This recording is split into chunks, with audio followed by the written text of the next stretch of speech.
Iran American വിരുദ്ധ നിലപാട് സ്വീകരിക്കുന്ന ഒരു രാഷ്ട്രമാണ്. ആ ഇറാനെ വളഞ്ഞിട്ട് ആക്രമിക്കാനും കൈപ്പിടി ഒതുക്കാനുമുള്ള പദ്ധതികളാണ് ഇപ്പോൾ അമേരിക്കയും ഇസ്രയേലും ആവിഷ്കരിച്ചുകൊണ്ടിരിക്കുന്നത്.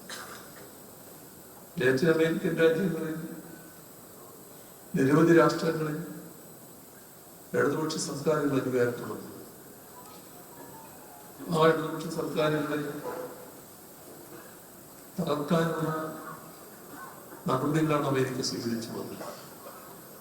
ചിലർക്ക് തകർക്കാൻ കഴിഞ്ഞു, മറ്റു ചിലയിടങ്ങളിൽ തകർക്കുന്നതിനുള്ള നടപടികളുമായി ഇപ്പോഴും അമേരിക്ക മുന്നോട്ട് പോയിക്കൊണ്ടിരിക്കുന്നു. ബൊളീവിയയിൽ ഉൾപ്പെടെ ഇത്തരത്തിലുള്ള അമേരിക്കൻ ഇടപെടലുകൾ രൂപപ്പെട്ടു വരികയാണ്.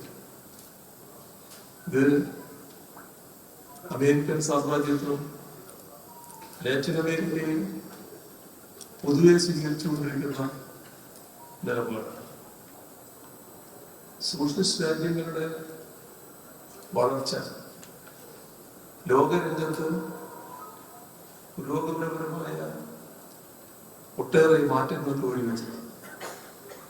ലോകത്ത് ജനാധിപത്യവും നീതിയും പുലർത്തുന്നതിന് നമ്മുടെ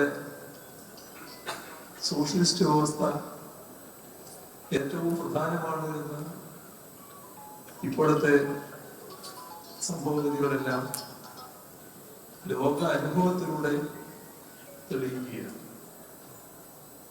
അമേരിക്കൻ സാമ്രാജ്യത്തിന്റെ താല്പര്യം സമാധാനപരമായി രാഷ്ട്രങ്ങൾ നിലനിൽക്കുക എന്നുള്ളതല്ല, യുദ്ധത്തിനാണ് അവർക്ക് താല്പര്യം.